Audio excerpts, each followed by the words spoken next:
हरिः ओम।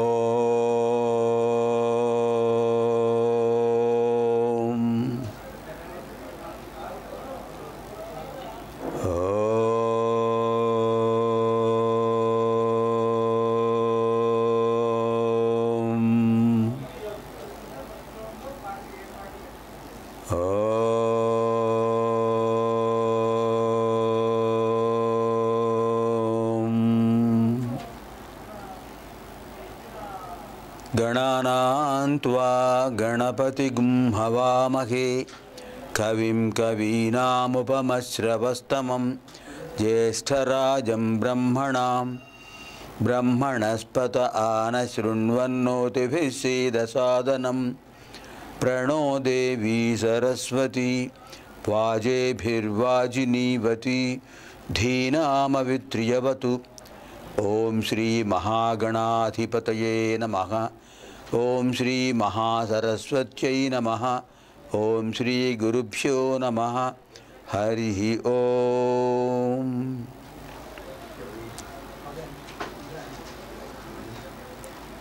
ओम प्रसार माध्यम द्वारा प्रसारीभूत आध्यात्मिक भारतीय संस्कृति कार्यक्रमस्य अंतर्भागे ऋग्वेद अध्ययन कार्यक्रमे एतद्विशेषः अध्ययनं करवामहे।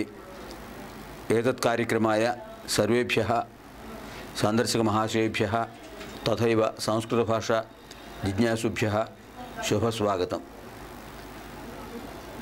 गत भानुवासरे शंकर भगवत्पादस्य जगद्गुरु शंकर भगवत्पादस्य विशेषाः केचित् अधीताः। एतद्भानुवासरे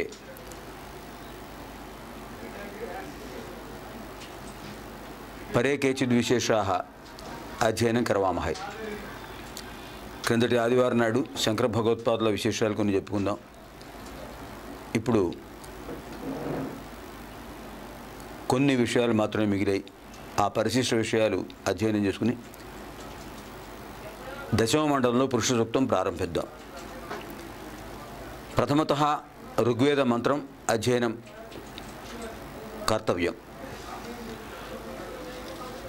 ఓం అథ పురుషోఖ వై నారాయణో కామయేత ప్రజా సృజేయేతి నారాయణాత్ ప్రాణో జాయతే మనస్సర్వేంద్రియాణి చ ఖం వాయుర్జ్యోతిరాపః పృథివీ విశ్వస్య ధారిణీ నారాయణాద్ బ్రహ్మ జాయతే నారాయణాద్ రుద్రో జాయతే నారాయణాద్ ఇంద్రో జాయతే నారాయణాద్ ప్రజాపతయః ప్రజాయంతే నారాయణాద్ ద్వాదశాదిత్యా రుద్రావసవః సర్వాణి చ ఛందాగుంసి నారాయణాదేవ సముత్పద్యంతే నారాయణే ప్రవర్తంతే నారాయణే ప్రలీయంతే ఇది ఋగ్వేద సూక్తం। సర్వం నారాయణమయం అని ఋగ్వేదంలో చెప్పిన విశేషం తెలుసుకున్నాం। ఇప్పుడు శంకర భగవత్పాదుల వారు చెప్పిన విశేషాలు చాలా ఉన్నాయి। అందులో స్థాళీపులాక న్యాయంగా కొన్ని విషయాలు మాత్రం తెలుసుకుని ఋగ్వేద అధ్యయన కార్యక్రమంలో ప్రవేశిద్దాం। ఉపనిషత్తుల యొక్క సారాంశాన్ని భగవత్పాదుల వారు సులభమైనటువంటి పదాల్లో అందరికీ అర్థమయ్యే విధంగా అందరూ పాడుకునే విధంగా మనకు అందించారు। అందులో విశేషమైనవి భజగోవింద శ్లోకాల్లో ఒక 3 శ్లోకాలు అధ్యయనం చేద్దాం।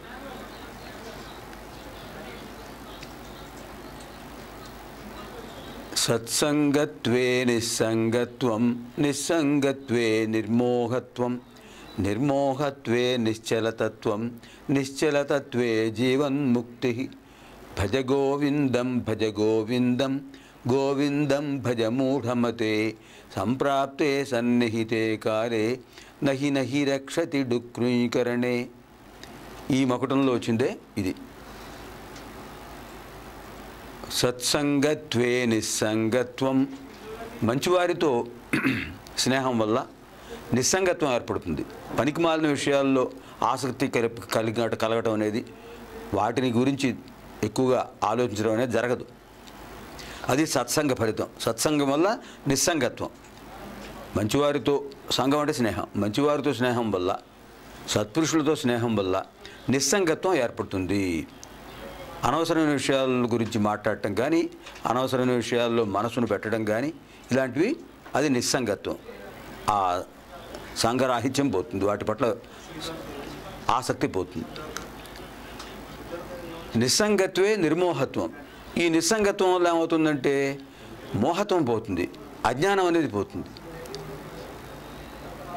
ఏమిటి జ్ఞానానికి అజ్ఞానానికి తేడా? జ్ఞానం తత్వార్థ సంబోధ. జ్ఞానం అంటే ఆ వస్తు తత్వాన్ని తెలుసుకోవడం, అసలు విషయాన్ని తెలుసుకోవడం. జ్ఞానం ఆత్మ భిన్నమైనది, శరీరం భిన్నమైనది. ఆత్మను దేహి అంటారు.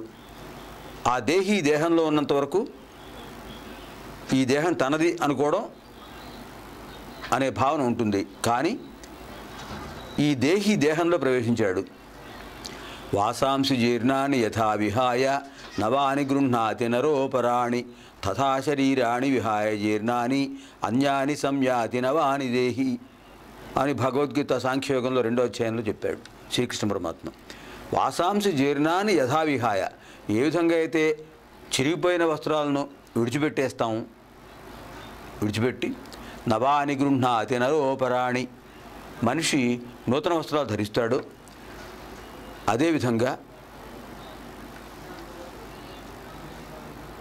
వాసాంసి జీర్ణాన్ని యథా విహాయ నవాని గృహ్ణాతి నరోపరాణి తథా శరీరాన్ని, జీర్ణమైన శరీరాలు విడిచిపెట్టేసి నవాని గృహ్ణాతి నరహ,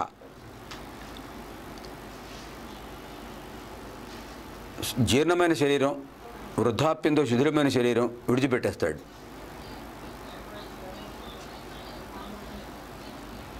ఆ విధంగా శరీరాన్ని విడిచిపెట్టి మరో శరీరాన్ని మరో దేహంలో చేరిపోతుంది దేహి. ఈ ఆత్మ, జీవాత్మ అనేది జ్ఞానం. దేహంలో ఉన్నంత వరకు దేహం తనది అనే భ్రమ ఉంటుంది. దేహం విడిచిపెట్టిన తర్వాత మరో దేహంలోకి విడిపోవచ్చు. పునరపి జననం పునరపి మరణం. అప్పుడు అది తన దేహం అనే భావన వస్తుంది. ఏదైనా దేహాలు శాశ్వతాలు కావు. దేహి శాశ్వతం, జీవాత్మ శాశ్వతం. నయనం ఛిందంతి శస్త్రాన్ని నయనం దహతి పావకః. ఆ జీవాత్మను జలములు ఏమి చేయలేవు, అగ్ని ఏమి చేయలేదు. అది పరమాత్మతత్వం గనక. ఇది జ్ఞానం. ఈ జ్ఞానం అనేది ఎప్పుడు కలుగుతుందంటే నిస్సంగత్వంలో ఏర్పడుతుంది. సత్సంగత్వే నిస్సంగత్వం, నిస్సంగత్వే నిర్మోహత్వం. అజ్ఞానం పోతుంది. ఈ జీవాత్మయే దేహము అనే భ్రమ పోతుంది. అది అజ్ఞానం పోతుంది. నిర్మోహత్వే నిశ్చలతత్వం. నిర్మోహత్వం ఎప్పుడైతే ఏర్పడుతుందో అప్పుడు నిశ్చలమైన తత్వం ఏర్పడుతుంది. మనసుకు ఏకాగ్రత సిద్ధిస్తుంది, నిశ్చలంగా ఉంటుంది. యథా దీపో నివాతస్థో అన్నట్టుగా, గాలి లేనప్పుడు దీపం ఏ విధంగా నిశ్చలంగా ఉంటుందో ఆ విధంగా నిశ్చలమైనటువంటి ఏకాగ్రతా తత్వం ఏర్పడుతుంది. నిర్మోహత్వే నిశ్చలతత్వం. మరి దీని ఫలితం ఏమిటి? నిశ్చలతత్వే జీవన్ముక్తి. నిశ్చలతత్వం వల్ల జీవన్ముక్తి ఏర్పడుతుంది.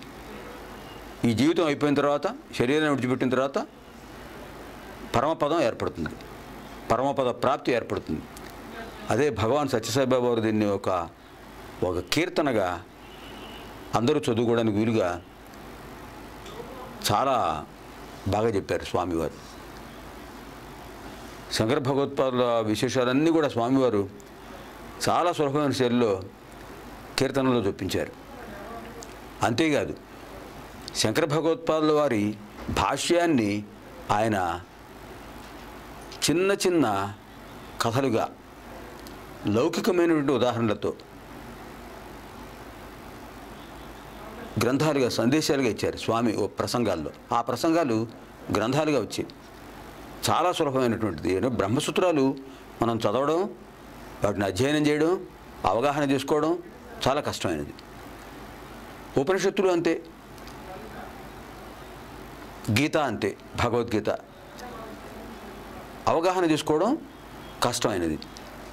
అందుకని స్వామివారు ఏం చేశారంటే, భగవాన్ బాబావారు శంకర భాష్యాన్ని, శంకరవారు ఈ మూటికి భాష్యం రాశారు కదా. బ్రహ్మసూత్రాలకు రాశారు, ఉపనిషత్తులకు రాశారు. ఉపనిషత్తులో ముఖ్యమైన దశోపనిషత్తులు తీసుకున్నారు. 10 ఉపనిషత్తులు తీసుకున్నారు ఆయన. 10 ఉపనిషత్తులకు భాష్యం రాశారు, గీతకు భాష్యం రాశారు, శంకర భాష్యం. ఈ మూటిని కూడా ఆయన అందరికీ సులభమైన పద్ధతిలో లౌకికమైన సజీవమైన దృష్టాంతాలతో ఆ లౌకికమైన జీవితంలో ఉదాహరణలు చొప్పిస్తూ దాంతో అన్వయింపజేస్తూ సూత్రవాహిని, ఉపనిషద్వాహిని, గీతావాహిని అని 3 గ్రంథాలు ఆయన ప్రసంగాలు 3 గ్రంథాలుగా వచ్చాయి. ఆ గ్రంథాలు చదివితే వాటి అంతరార్థం తెలుస్తుంది. జ్ఞానం తత్వార్థ సంబోధ, ఆ తత్వం తెలుస్తుంది. ఆ సందర్భంలో చెప్పిన ఒక కీర్తన హరే కృష్ణ, అది ప్రారంభం రాముడితో, రామనామంతో మొదలైంది. హరే రామ హరే రామ రామ రామ హరే హరే, హరే కృష్ణ హరే కృష్ణ కృష్ణ కృష్ణ హరే హరే, సత్సంగత్వే నిస్సంగత్వం నిస్సంగత్వే నిర్మోహత్వం నిర్మోహత్వే నిశ్చలతత్వం నిశ్చలతత్వే జీవన్ముక్తి. ఈ రకంగా భజగోవింద శ్లోకాల్లో విశేషమైన శ్లోకాన్ని ఆయన కీర్తనగా ఆయన పాడారు. ఇప్పటికీ సత్యసాయి సేవా కేంద్రాల్లో, మందిరాల్లో ఈ పాట తప్పకుండా పాడుతుంటారు. స్వామి ఎలా పాడారో అదే పద్ధతిలో పాడడం జరిగింది. అంటే సత్సంగ, అది శంకర భగవత్పాద గారు చెప్పినటువంటిది. మరో శ్లోకం ఉందండి, సర్వ సమానత్వం. ఇప్పుడు ఏదో అందరూ సామ్యవాద సిద్ధాంతం, మేమే దానికోసం పోరాడుతున్నాం అని అంటున్నారు. ఈ సామ్యవాద సిద్ధాంతం శంకర భగవత్పాద వారు ప్రతిపాదించిందే. దానికో శ్లోకం ఉంది, త్వయి మయి సర్వత్రైకో విష్ణు వ్యర్థం కుప్యసి మయ్య సహిష్ణు. త్వయి మయి సర్వత్రైకో విష్ణు వ్యర్థం కుప్యసి మయ్య సహిష్ణు. భవ సమచిత్త సర్వత్రత్వం వాంఛస్య చిరాద్యది విష్ణుత్వం. త్వయి మయి సర్వత్రత్వం, త్వయి మయి సర్వత్రైకః ఈ విష్ణు. త్వయి మయి సర్వత్ర ఏకో విష్ణు. విష్ణు అంటే ఏమిటి అర్థం? వ్యుత్పత్తి. సంస్కృతంలో ప్రతి పదానికి వ్యుత్పత్తి ఉంటుందని చెప్పుకున్నాం కదా. వ్యాప్నోతీతి విష్ణు, సర్వత్రా వ్యాపించున్న పరమాత్మ కనుక వ్యాపకతత్వం కలవాడు విష్ణువు. త్వయి మయి సర్వత్ర ఏకో విష్ణు, నీలోనూ నాలోనూ ఉన్న పరమాత్మ, ఆ వ్యాపకతత్వం కలిగిన పరబ్రహ్మతత్వం ఒకటే. వ్యర్థం కుప్యసి మయి అసహిష్ణు, మరి నీలోనూ నాలోనూ ఉన్న పరమాత్మ ఒక్కడే అనే భావం నీకు ఉన్నప్పుడు, ఆ భావాన్ని అవగతం చేసుకుంటే నా మీద అసహన భావం ఎందుకు వస్తుంది నీకు?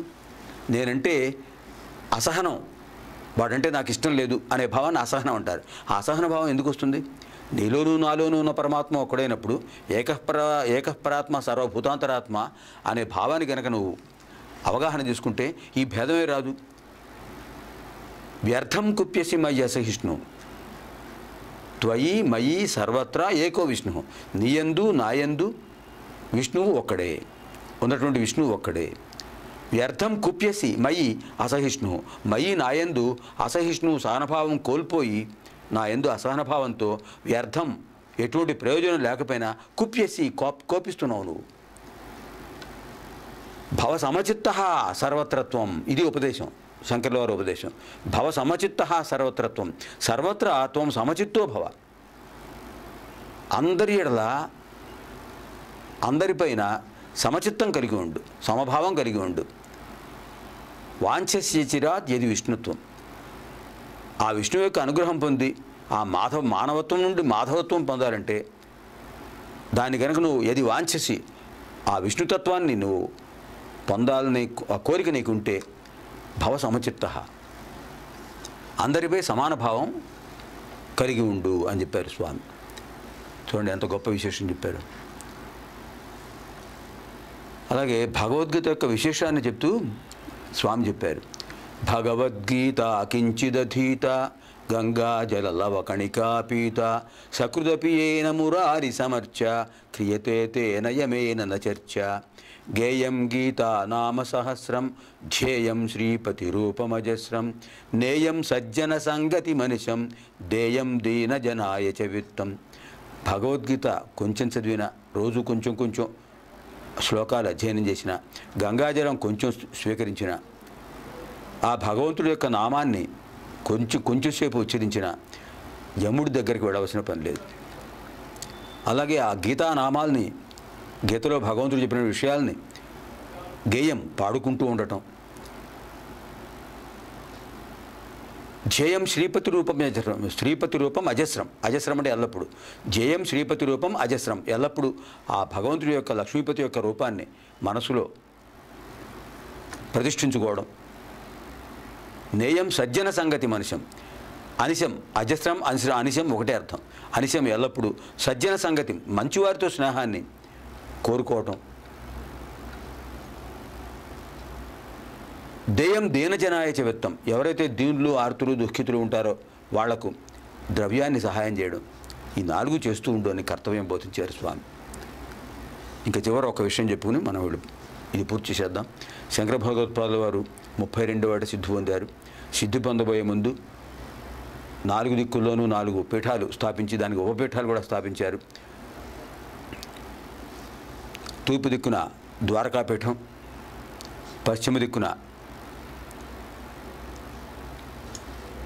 పూరి జగన్నాథ క్షేత్రంలో పీఠం, అలాగే ఉత్తర దిక్కున సర్వజ్ఞపీఠం కాశ్మీరంలో, దక్షిణ దిక్కున శృంగేరి పీఠం, మొట్టమొదటి శృంగేరి పీఠాన్ని స్థాపించారు వారు. ఇలా 4 పీఠాలకు కూడా పద్మపాదాచార్యులు వారు, సురేశ్వరాచార్యులు వారు, అలాగే తోటకాచార్యులు వారు, హస్తామలకాచార్యులు వారు, నలుగురిని కూడా అది పీఠాధిపతిగా నియమించి తమ మాతృమూర్తి యొక్క చివరి సమయంలో ఆవిడకి దహన సంస్కారం, తమ యొక్క కుడి భుజాన్ని మథనం చేసి ఆ అగ్ని పంపించేసి ఆవిడకి సంస్కారం చేసేసారు. చివరి సమయంలో ఆవిడ మాతృమూర్తిని దర్శించి ఆవిడ పిలుపునందుకుని గగన మార్గంలో వచ్చేసారు. ఆయనకు ఆ సమయంలో ఆయన పర్యటనలో ఉన్నారు. ఉత్తర దిగ్భాగంలో ఆ తల్లి మాతృమూర్తికి తులసి తీర్థం ఇచ్చి ఆవిడ్ని పరిశ్రాంతంగా ఆవిడ ఆత్మకు శాంతి కలుగజేసి దహన సంస్కారం తను ఇక్కడి నుంచి ఆ ఆగ్నేయ మంత్రాన్ని చదివి ఆ జ్యోతిని పంపించేశారు. ఆ జ్యోతి దహన సంస్కారం చేసేసి తర్వాత మళ్ళీ సర్వజ్ఞపీఠానికి వెళ్ళారు. అక్కడ కేదార్నాథ క్షేత్రం, ఆ క్షేత్రాలు తిరుగుతూ ఒక గుహలో అంతర్ధానం అయ్యారు. ఆ చివరిలో మనకు ఒక సందేశం చెప్పారు. అది తప్పకుండా మనం ఎప్పుడు చదువుకుంటుంటే, ఎప్పుడు దాన్ని ప్రార్థనగా చేసుకుంటుంటే భగవత్ కరుణ సంభవిస్తుంది. మనం అందరం కోరుకునేది మన కోసం చెప్పారు ఆయన, స్వామి వారి కోసం కాదు. ఆయన సశరీరులుగా వెళ్ళిపోయారు కైలాసానికి. మహానుభావుడు శరీరం కనపడలేదు ఆయనకి. అక్కడ ఆయన శరీరంతోనే వెళ్ళిపోయారు కైలాసానికి. కారడి శంకరులు కైలాస శంకరులు అయ్యారు. అనాయాసేన మరణం వినా దైన్యేన జీవనం దేహాంతే తవ సాయుధ్యం దేహి మే పార్వతీ ప్రభో. ఇది తప్పకుండా మనం రోజు చెప్పుకోవాలి. మనం కోరేది అదే. అనాయాసేన మరణం, ఎవరిని ఇబ్బంది పెట్టకుండా, మనం ఆయాసపడకుండా సులభంగా జీవోత్క్రమణ చేయటం. వినా దైన్యేన జీవనం, దీనభావంతో ఎవరిని అడగక్కర్లేకుండా ఆ పరమాత్మ ఎంత ఇచ్చారో, ఆ పరమాత్మ మనకు ఎంత భాగ్యాన్ని ఇచ్చాడో దాంతో సంతృప్తిగా జీవించటం. వినా దైన్యేన జీవనం, ఎటువంటి దీనభావం కనబరచకూడదు. దీనభావం చూపిస్తే చులకనైపోతుంది. అందరి పట్ల మన పట్ల సానుభూతి కలుగుతుంది. అయ్యో పాపం అంటుంటారు. ఏమైంది పాపం ఏం చేశాడని? అంటే పాప చింతన పాప భావన రాకూడదు. వినా దైన్యైన జీవనం, ఎటువంటి దీనస్థితి రాకుండా జీవించడం. అనాయాసైన మరణం, ఎటువంటి ఆయాసం కష్టము లేక మనం కష్టపడకుండా, పిల్లల్ని కష్టపెట్టకుండా సులభంగా జీవోత్క్రమణ చేయటం. కొంతమంది చాలా సునాయాసంగా విడిపోతారు, నిద్రలోనే విడిపోతారు. కొంతమంది మాట్లాడుతూ అలా వాలిపోతారు. అనాయాసైన మరణం, జన్మాంతర సంస్కార విశేషం, సుకృత ఫల విశేషం అది. అనాయాసేన మరణం వినా దైన్యేన జీవనం. దీనభావం లేకుండా హాయిగా ఉన్నంతలో సంతృప్తిగా జీవిస్తూ, ఎవరిని అడగక్కర లేకుండా, అనృణీ చాప్రవాసీచ అని ధర్మరాజు చెప్పినట్టుగా అలా విడిపోవడం, జీవితాన్ని గడపడం. దేహాంతే తవ సాయుధ్యం. ఈ దేహాన్ని విడిచిపెట్టిన తర్వాత నీలో ఐక్యమైపోతాను, నీలో ఐక్యం చేసేసుకో స్వామి. ఈ జీవాత్మను నీలో కలుపుకో. ఈ జీవాత్మ పరమాత్మ తత్వంలో లీనమైపోవాలి. దేహి మే పార్వతీ ప్రభో. ఓ పార్వతీపతి, నాకు ఆ అనుగ్రహాన్ని దేహి ఈ స్వామి. మే నాకు దేహి ఇయ్యి. దేహి మే పార్వతీ ప్రభో. మళ్ళీ ఒకసారి శ్లోకం చదువుకుని పూర్తి చేసుకుందాం ఈ కార్యక్రమం. అనాయాసేన మరణం వినా దైన్యేన జీవనం. దేహాంతే తవ సాయుధ్యం దేహి మే పార్వతీ ప్రభో. ఈ విధంగా భగవత్పాదుల వారు మన కోసం ఆయన జీవితాన్ని పూర్తిగా అంకితం చేసి ఎన్నో విశేషాలు మనకు చెప్పి, ఇది మార్గం, ఈ మార్గంలో వెళ్ళండి, మీకు శుభం కలుగుతుంది అని చెప్పారు స్వామి. ఆ మార్గంలో వెళ్ళడానికి మనం ప్రయత్నం చేద్దాం. ఆ వెళ్ళగలిగేటటువంటి శక్తిని శంకర భగవత్పాదుల వారు అందరికీ ఇవ్వాలని ఆయన్ను ప్రార్థిస్తూ, మనం ఆగామి ఏతత్ ఋగ్వేద అధ్యయన కార్యక్రమస్య పురుష సూక్త అధ్యయన కార్యక్రమः ఆగామి భానువాసరే కర్తవ్యः.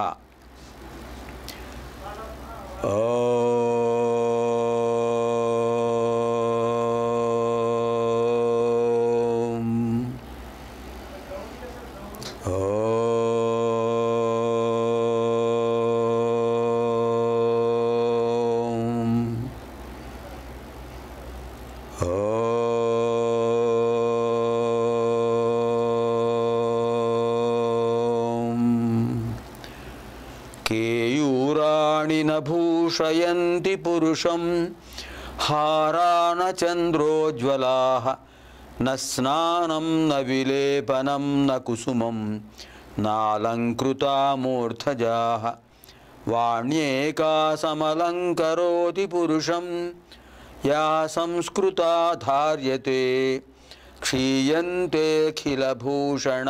సతతం వాగ్భూషణం భూషణం. సహనావవతు సహనౌ భునక్తు సహ వీర్యం కరవావహై తేజస్వినావధీతమస్తు మా విద్విషావహై. ఓం శాంతి శాంతి శాంతి.